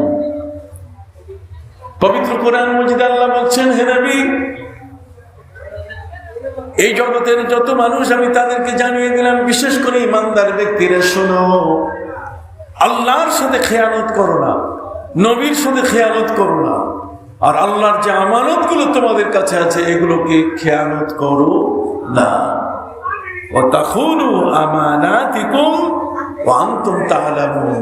অথচ তোমরা জানো যে কিভাবে এগুলোকে তোমরা, দুর্নীতিগ্রস্ত মানুষগুলো কিভাবে এগুলোকে নানা বাজে কাজে ব্যয় করে থাকে। অতএব সম্মানিত শুধু বলতেছিলাম যে বিষয়টা, সেটা হলো জাহান্নামীর উপর দিয়ে জান্নাতে যেতে হবে। জান্নাত একেবারে কাছে না, পা মারালেই আপনি জান্নাত পাবেন তা নয়। 5টা বিষয়ের ইমিগ্রেশন হবে, 5টা বিষয়ের প্রশ্ন হবে। কয়টা? 5টা। এই 5টা বিষয়ের মধ্যে একটা হলো তার জীবনটাকে কোন খাতে সে ব্যয় করেছে, প্রতিটি মুহূর্তের হিসাব তুমি দাও। আরেকটা হলো তুমি তোমার জীবনের যৌবনটাকে কোন খাতে ব্যয় করেছো, তুমি কোত্থেকে সম্পদ অর্জন করেছো আর কোথায় ব্যয় করেছো, আর ওয়াজ নসিহত যা শুনছো তা আমল করছো কি। এই সব 5টা জিনিস পরিপূর্ণভাবে আপনাকে একেবারে ক্লিয়ার করে তারপর জান্নাতে যেতে হবে, তার আগে যাওয়ার কোনো সুযোগ নেই। আমার নবী সাল্লাল্লাহু আলাইহি ওয়াসাল্লাম আমাদেরকে বিষয়গুলোকে নিশ্চিত করেছেন। তিনি নিজের আমল দিয়ে নিজেকে তিনি এই বিষয়গুলোকে ব্যবহার করে আমাদের জন্য তিনি মডেল হয়ে গেছেন। তিনি নিজেই মা খাদিজাতুল কুবরার মা খাদিজা অর্থ দিয়েছেন, আর নবী সেটা গ্রহণ করেছেন। নবী হলেন ব্যাংক, আমানতদার তিনি, আর মা খাদিজা হলেন আমানতকারিনী। কতক্ষণ না, তিনি আমানত রাখছেন আর নবী আমানতটা নিয়েছেন। কি বলেন, ঠিক না? এই আমানতদার আর আমানতকারী, ব্যাংকের যত কাগজ আছে আপনি দেখেন, আপনার নামের সাথে আমানতকারী শব্দ লেখা আছে। ইসলামী ব্যাংকের মধ্যে আমানতকারী আপনি। অতএব ব্যাংক সেই টাকাটা রাখে, এই টাকাটা, যে টাকাটা ব্যাংকের কাছে চাহিদা মাত্র আপনি সে টাকাটা পাচ্ছেন। আমানতের অর্থ হলো আপনাকে যেটা দেওয়া হবে আপনি যেন চাওয়া মাত্রই দিতে পারেন। সেই আমানত সম্পর্কে আমার নবী সাল্লাল্লাহু আলাইহি ওয়াসাল্লাম এই পৃথিবীতে বনি ইসরায়েলের একটা ঘটনা বলছেন সাহাবীদেরকে। কাকে? সাহাবীরা শোনা, বনি ইসরায়েলের একজন মানুষ তার কিছু টাকার প্রয়োজন দেখা দিল। আমাদের এই সমাজের মধ্যে টাকা ধার দেয় না, টাকা দেয় শর্ত সাপেক্ষ, কিছু লাভ দিতে হবে, লাভের বিনিময়। কর্জে হাসানা হচ্ছে আপনি কোনো লাভ দিতে পারবেন না, আপনি টাকাটা তার কাছে দিয়ে দিবেন। সে যদি সময় মতো দিতে না পারে, যে টাকাটা সময় মতো দিতে না পারে তার সময় বাড়াই দিবেন, কিন্তু এর বিনিময় কিছু নিতে পারবেন না। আপনি যখন উপকার করছেন, আর ওই বিদেশি আমেরিকান ইউরোপিয়ান আইনে যদি কাউকে আপনি টাকা দেন তাহলে এটা ঋণ হবে, এবং সেই ঋণটা লোনে পরিণত হবে, এবং তার কাছ থেকে স্বীকৃতি নিতে হবে, একটা জমির খণ্ড, একটা দলিল পত্র, অথবা তার কোনো সম্পদ যদি থাকে আপনার কাছে মর্টগেজ করে, তারপর আপনাকে সে টাকা দেবে। কিন্তু ইসলামের মধ্যে কোনো মর্টগেজ সিস্টেম নাই। ইসলামে আপনি যে টাকাটা কারোর কাছে যদি কাউকে ধার দেন তাহলে তার কাছ থেকে মর্টগেজ নিতে পারবেন না। এখন বনি ইসরায়েলের ঘটনা হলো, একজন ব্যক্তি তার অনেক টাকার প্রয়োজন, সেই যুগে ধার এই প্রচলনটা ছিল। সম্মানিত সুধী, এখন এই ধারটার ক্ষেত্রে সে একজন ধনী মানুষের কাছে টাকা চাইছে যে আমাকে কিছু টাকা দাও। ধনী মানুষটা বলছে যে আমি তোমাকে ধারে টাকা দিব বটে, কিন্তু এর জন্য সাক্ষী দরকার। কি দরকার? সাক্ষী। অন্তত পক্ষে তুমি সাক্ষী নিয়ে আসো, আমি টাকা ধার দিয়ে দিব। সে বলছে আমার সাক্ষী আল্লাহ। আমার সাক্ষী কি? আল্লাহ। লোকটি বলছে না, এটাতে হবে না, তুমি আমাকে একজন গ্রান্টার দাও। গ্রান্টার মানে জামিন। আমি টাকাটা তোমাকে দিব, যদি তুমি কোনো কারণে পালিয়ে যাও আমার টাকাটা যেন নষ্ট না হয়, সে দিবে।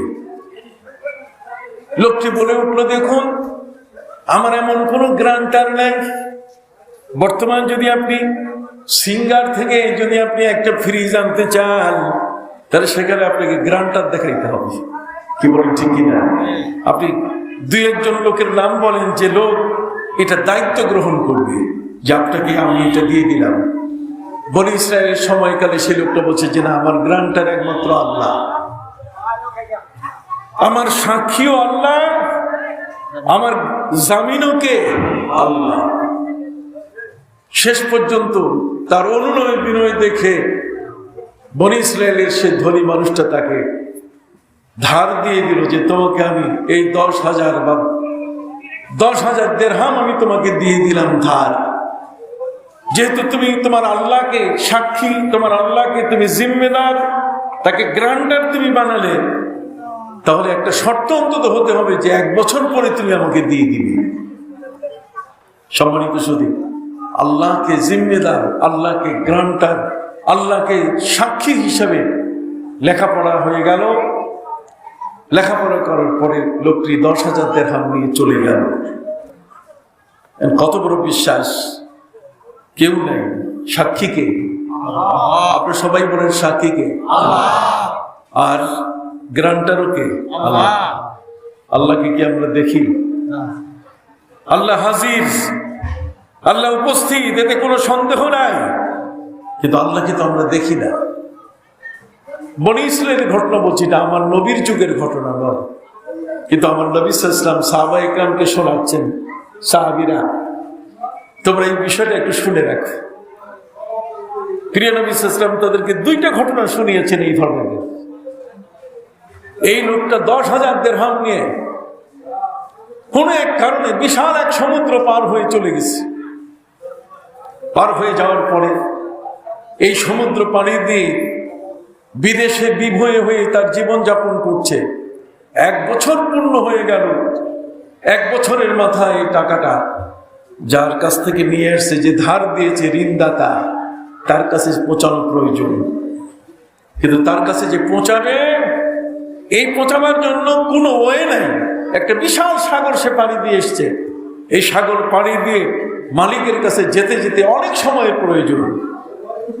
কিন্তু আজকে সেই তারিখ, এই তারিখে যদি টাকাটা তার কাছে না পৌঁছানো যায়, তাহলে ওয়াদা খেলাফি সে একমাত্র আল্লাহকে সাক্ষী রেখে এবং আল্লাহকে জিম্মেদার, গ্রান্টার বানিয়ে এই 10,000 দিরহাম নিয়েছে। লোকটি যেভাবে হোক তার সচ্ছলতা ফিরে আসছে। 10,000 দিরহাম দেওয়ার মতো শক্তি আছে, কিন্তু সময় মতো সে আজকের যে তার কাছে পৌঁছাবে বিশাল সাগরে পানি দিয়ে মালিকের কাছে যাওয়া অনেক সময়ের ব্যাপার। এই জন্য সে করলো কি জানেন? একটা তক্তার মধ্যে, একটা কাঠের মধ্যে 10,000 দিরহাম এটাতে দিয়ে তার ভিতরে একটা চিঠি লিখে দিয়ে দিল। আর ওই চিঠি লেখে কাঠের এই বাক্সটা সমুদ্রের মধ্যে ছেড়ে দিল। কোথায় ছেড়ে দিল? সমুদ্রের মধ্যে ছেড়ে দিয়ে আল্লাহর কাছে বললাম, মাবুদ, আমি তো তোমাকে সাক্ষী রেখে ওই মানুষটার 10,000 দিরহাম আমি নিয়েছি, তুমি তার গ্রান্টার। কিন্তু আজকের এমন একটা দিন, যেই দিনে টাকাটা পরিশোধ করার কথা ছিল, কিন্তু আমি তো টাকাটা পরিশোধ করতে গেলে বিশাল সমুদ্র পাড়ি দিতে আমার বহু সময়ের প্রয়োজন। অতএব আমি তো ওয়াদা রক্ষা করতে পারবো না। আমি তোমার জিম্মায় দিয়ে দিলাম, তুমি যেন তার কাছে এই টাকাটা পৌঁছাবার ব্যবস্থা করো। দেখছেন বান্দা আল্লাহকে সাক্ষী রেখে যখন কোনো কাজ করে, যদি তার দিয়ানতদারি, তার যদি আমানতদারি ঠিক থাকে, তাহলে আল্লাহ তাআলা তাকে সহযোগিতার হাত বাড়িয়ে দেন। সম্মানিত সুধী, ওই মানুষটা যে তাকে টাকা দিয়েছে, ঋণদাতা, সে সাগরের পারে কি জন্য আসছে? আসার পরে দেখে একটা ছোট তক্তা, একটা কাঠের বাক্স, কাঠের বাক্সটা সে তুলে নিয়ে নিজের বাড়িতে নিয়ে গেছে। দেখি একটা কাঠের ভালো মতো দেখা যাচ্ছে একটা বাক্স। এরপরে বাড়িতে নিয়ে এটাকে ফেরে 2 টুকরা করছে। 2 টুকরা করে দেখে যে 10,000 দিরহাম আর সাথে একটা চিঠি। চিঠির মধ্যে লেখা আছে, রে ঋণদাতা, আর তুমি আমাকে ঋণ দিয়েছ, কিন্তু ঋণের সাক্ষী কোনো মানুষকে আমি রাখতে পারি নাই। এই সাক্ষী রেখেছি আল্লাহকে। আল্লাহকে আমি গ্রান্টার বানিয়েছি, কিন্তু আমি সাগরের ওপারে আমি যদি তোমার কাছে এই টাকা পরিশোধ করতে আসি, তাহলে অনেক সময় লাগবে, আমার ওয়াদা খেলাফ হয়ে যাবে।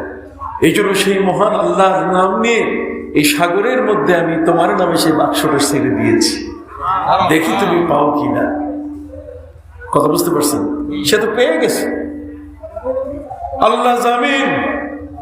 দিয়ানতদার একজন ব্যক্তি যখন খেয়ানতকারী হবে না, যখন সে আমানতকারী হবে, তখন আল্লাহ তাআলা তার সাহায্যের তিনি হাত বাড়িয়ে দেন। লোকটি তার সব কাজ শেষ করে বাড়িতে ফেরার পরে ওই ঋণদাতার বাড়িতে গিয়ে খবর দিচ্ছে। ঋণদাতার বাড়িতে গিয়ে সে সালাম দিয়ে তাকে বলছে, ভাই আমি তোমার কাছে আসলাম একটি বিষয় জানার জন্য। কয় কি? ওই তুমি যে আমাকে 10,000 দিরহাম দিয়েছিলে, আমি এই টাকাটা পাঠিয়েছিলাম, এই দিরহাম আমি পাঠিয়েছিলাম, তুমি পাইছো কিনা আমি নিশ্চিত হওয়ার জন্য আসলাম। তখন ঋণদাতা অবাক হয়ে গেল। সে বলছে, তুমি এই 10,000 টাকা একটা কাঠের বাক্সের মধ্যে একটা চিঠি লিখে পাঠিয়েছিলে? হ্যাঁ। তুমি পাইছো কিনা? হ্যাঁ আমি পেয়েছি। এটা আমি পাঠিয়েছিলাম, আল্লাহকে সাক্ষী রেখে আল্লাহর গ্রান্টার হয়েছে। তো বান্দা যখন আল্লাহর কাছে নিজকে সমর্পণ করে, মান কানা লিল্লাহ কানা আল্লাহু লাহ, এ গেল এক কথা। যদি আপনি আল্লাহর জন্য নিজেকে নিবেদিত করেন, আর যদি আপনি সত্যিকার অর্থে আমানতদার হন, বুখারী শরীফ আপনি খুলে দেখুন, 3472 নম্বর হাদিস। 3472 নম্বর হাদিসের মধ্যে সেখানে আমার নবী সাল্লাল্লাহু আলাইহি ওয়াসাল্লাম হাদিস বর্ণনা করেছেন, দুইজন মানুষ, একজন জমি বিক্রি করছে, আরেকজন জমি কিনছে। কথা বল, একজন ক্রেতা, আরেকজন কি বিক্রেতা। একটু ভালো করে শুনবেন, একজন ক্রেতা, আরেকজন কি বিক্রেতা। যে লোকটা জমি বিক্রি করছে সে লোকটা বিক্রিত টাকা, জমি বেচা টাকা সে ব্যাংকে রেখে দিয়েছে, তার তো আর কিছু নাই। কিন্তু যে লোকটা জমি কিনলো, জমি ক্রয়কারী ব্যক্তি, জমি কেনা মানুষটা জমিটাকে তো আর ব্যাংকে রাখবে না, সে জমিটাকে তো আর ফেলেও রাখবে না, এটাকে চাষ করবে, এটাকে মৌসুমি ফসল লাগাবে, অথবা এই ব্যক্তি এই জমিনে কোনো পুকুর খনন করবে।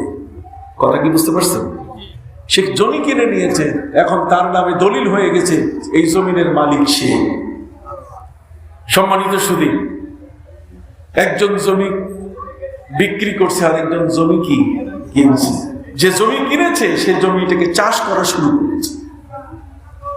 বুখারী শরীফের হাদিসের মধ্যে এসেছে, জমি চাষ করাকালীন সময় যখন লাঙ্গল জোয়াল দিয়ে, গরু দিয়ে যখন জমি চাষ করা শুরু করেছে, চাষ করতে গিয়ে লাঙ্গলের মাথায় একটা কলসি ধরা পড়লো।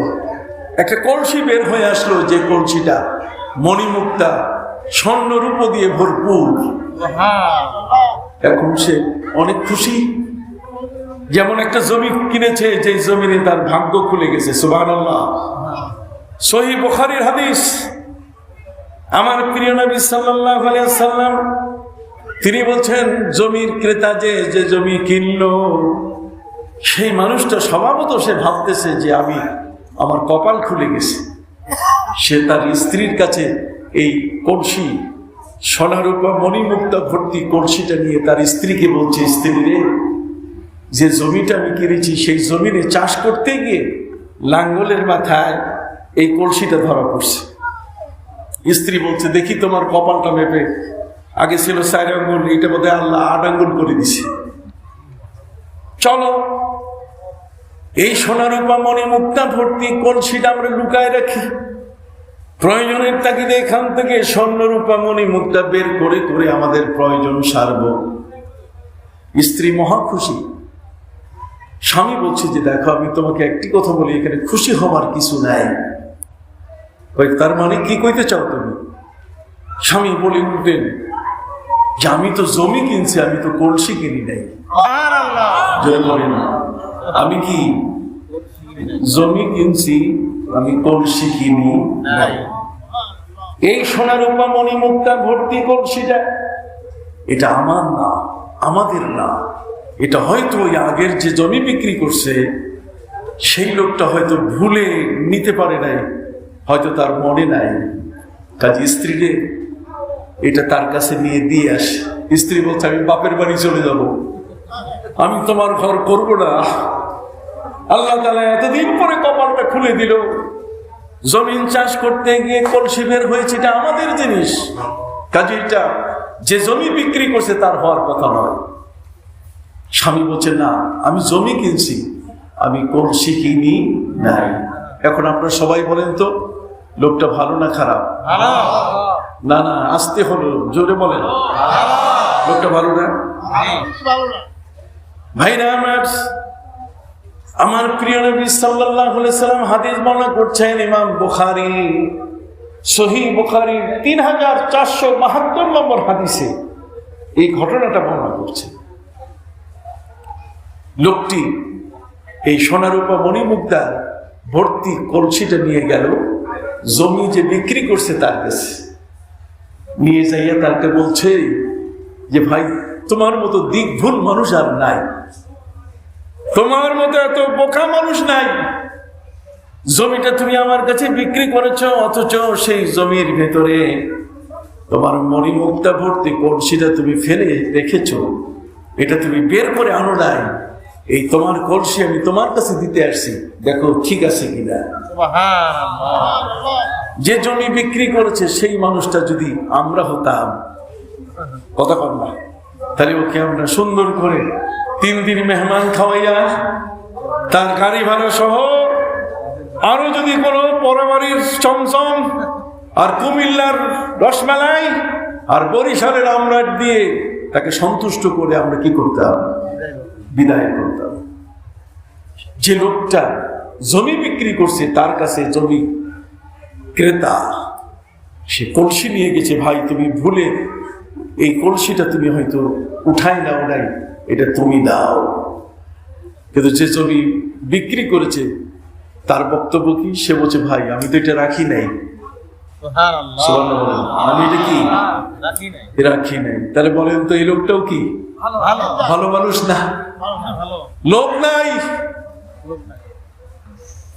আমার নবী ইসলাম ধর্মটা তিনি কিভাবে পৃথিবীর মানুষের কাছে উপস্থাপন করছেন দেখেন। আমার ধর্মটা কত চমৎকার। এই ধর্মের আলোচনা শুনলে মানুষ সৎ হয়, এই ধর্মের আলোচনা শুনলে মানুষের মধ্যে পবিত্রতা আসে। এই ধর্মের আলোচনা এভাবেই আসা উচিত যাতে করে মানুষের জীবনের চেঞ্জ সাথে সাথে সে লোকটা যেন পরিবর্তন হয়। কি বলেন? ঠিক। আমি এক গাদা ওয়াজ করলাম কিন্তু আপনি বুঝলেন না কিছু, অথবা বিশাল একটা কিস্সা কাহিনী কয়ে আমি শেষ করে দিলাম কিন্তু আপনি আদৌ কিছু নিতে পারলেন না। সম্মানিত সুধী ভাইরা আমার, তাহলে আমরা সিদ্ধান্তে বুঝে গেলাম যে জমি কিনছে সে লোকটাও ভালো, আর যে জমি বিক্রি করছে সেটাও কি ভালো। এখন এই কলসিটা যে জমি কিনেছে তার কাছে বিশাল একটা আমানত, এটা মালিকের কাছে দিতে হবে, কিন্তু মালিক পাওয়া যাচ্ছে না। কে মালিক হবে? ঠেলাঠেলি শুরু হলো। যে জমি কিনছে সে মালিক হবে না যে জমি বিক্রি করছে সে মালিক হবে? ধরুন আপনি আগে বলেন কেন, আমার নবী এটা বলেন নাই। এই দুইজন ব্যক্তি কলসি নিয়ে ঠেলাঠালি করছে, কে মালিক হবে? এক পর্যায়ে তারা সিদ্ধান্ত নিলেন যে ভাই আমাদের মাথায় বুদ্ধি নাই, আমরা দুইজনে যেহেতু এটা সিদ্ধান্ত নিতে পারছি না, যে চলো যে লোকটা বিচারক বিচার করে এমন একজন ভালো বিচারকের কাছে যাই। উনি যেহেতু বিচার করতে করতে অভ্যস্ত, এই ধরনের অনেক মামলা তার কাছে। সুবহানাল্লাহ বলেন। বিচারকের কাছে চলে গেছেন দুজনে। বিচারক চেয়ারের মধ্যে বসে থেকে স্টক করার পালা, স্টক করবে এই দুজনের বয়ান শুনে। দুইজনের বিবরণ শুনে, ক্রেতা এবং বিক্রেতার বিবরণ শুনে দুইজনই কি অবাক। স্টক করার পালা। কারণ বিচারক মনে করছেন যে আমি 30 বছর ধরে এই চেয়ারে বসে বিচার করি, অসংখ্য গণিত বাটপার, অসংখ্য গণিত দুষ্ট দুরাচার আমার কাছ থেকে নানা ফন্দি এঁটে রায় নিয়ে যাওয়ার চেষ্টা করি। কি বলেন ঠিক কিনা? কিন্তু এই দুইজন মানুষ, একজন জমি বিক্রি করছে, আরেকজন জমি কিনছে। আর যে জমি কিনছে সে জমি চাষ করতে গিয়ে সোনারূপা মণিমুক্তা ভরা এই কলসিটা পাওয়ার পরে একজন আরেকজনকে কিভাবে দিবে, কে পাবে, এটা প্রকৃত কার মালিকানায় আসতে পারে, এই দুইজনের ঠেলাঠেলি শুরু করেছে। এই ভালো মানুষ তো আমার 30 বছরে পাই নাই। দেখছেন, আমার নবী সমাজ তৈরি করতেছে। কি বলেন, এমন ভালো সমাজ আমরা তৈরি করতে পারি কিনা?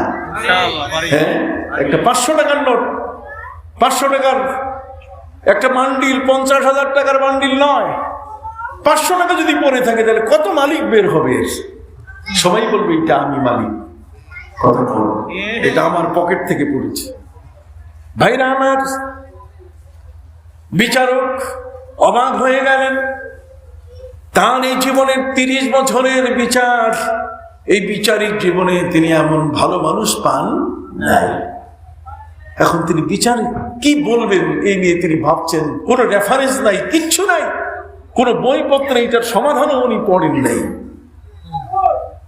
বহু ডাক্তার আমাদের সাথে কথা বলে যে হুজুর, যখন আমরা কোনো রোগীর অপারেশন করি, বিদ্যা দিয়ে অপারেশন শুরু করি, কিন্তু মাঝখানে গিয়ে আটকে যাই, মাঝখানে গিয়ে আর বুদ্ধিও আসে না।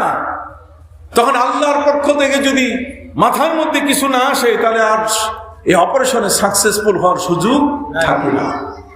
সুবহানাল্লাহ বলেন। আল্লাহর পক্ষ থেকে তখন বুদ্ধি চলে আসে। বিচারকদের একই কথা। অতএব এই দুইজন ভালো ব্যক্তির বিচারক চিন্তায় পড়ে গেলেন। আল্লাহর পক্ষ থেকে মাথায় বুদ্ধি আসলো। আসার পরে যে জমি বিক্রি করছে তিনি তাকে জিজ্ঞেস করলেন, তুমি তো জমি বিক্রি করছো রে ভাই, বলো তো দেখি তোমার ছেলে মেয়ে কয়জন? উনি বলেন, যাও, আমার একটি মাত্র ছেলে আছে, আমার আর কোনো মেয়েও নাই, কোনো ছেলেও নেই। দ্বিতীয় জনকে জিজ্ঞাসা করলেন যে ভাই বলো তো তোমার কে আছে? আমার একটি মাত্র মেয়ে ছাড়া আর কেউ নেই। বিচারকের মাথায় বুদ্ধি আসলো। তিনি আমার দুইজনকে বললেন যে তোমরা দুইজনে ভাই বেহাই হইয়া যাও। তার মানে তোমার ছেলে আর তার মেয়ের মধ্যে বিয়ে দাও। এরপর তোমরা দুইজনে মিলে কলসিটা ওই তোমাদের ছেলে মেয়েকে উপহার দিয়ে দাও, তাতে মালিক হয়ে যাবে তোমরা। সুবহানাল্লাহ বলো। আমানতের জিনিস এমন, যখন কোনো ব্যক্তি আমানতদার হয় তখন আল্লাহ তাআলা তাদেরকে কখনো নোকসানে ফেলেন না। আর যখন যে ব্যক্তি আমানতদারি নষ্ট করে তখন সে দারিদ্র ডেকে আনে, তখন সে গরিব হয়, ফকির হয়ে যায়। একজনের 10 টাকা মাইরে খাইলে আপনার দেখবেন ঠিক ওরকম কয়েক গুণ টাকা আপনার সংসার থেকে চলে যাবে। কথা বুঝতে পারছেন? হাত উঁচু করে বলেন, আমরা কি এটা করতে পারি? এই জন্য আমার নবী সাল্লাল্লাহু আলাইহি ওয়াসাল্লাম তিনি ছিলেন সবচেয়ে বড় আমানতদার। আসুন আমি আরেকটা টাটকা উদাহরণ আপনাদেরকে দেই, শুনবেন তো? একটা টাটকা উদাহরণ দেব। আর সে টাটকা উদাহরণটা হলো, আপনি কি বাবুই পাখি দেখেছেন? বাবুই পাখি ওই গাছের আগালে বাসা বাঁধে, ঠিক কিনা? বাবুই পাখি গাছে, তাল গাছে বাসা বাঁধে। আপনি কি কোনোদিন বাবুই পাখির বাসাটা কোনোদিন গবেষণা করেছেন? পৃথিবীর বিজ্ঞানীরা বাদ দেয় নাই। তারা বলছে যে বাবুই পাখিটা আমাদের যেমন বসবাস করতে গিয়ে 3টা রুম দরকার। একটা হচ্ছে বেডরুম, থাকার রুম, আরেকটা হচ্ছে গেস্ট রুম, মেহমান আসলে পরে তাকে থাকতে দিতে হবে, আরেকটা হলো ডাইনিং রুম, যেখানে খাওয়া দাওয়া হবে। বাবুই পাখি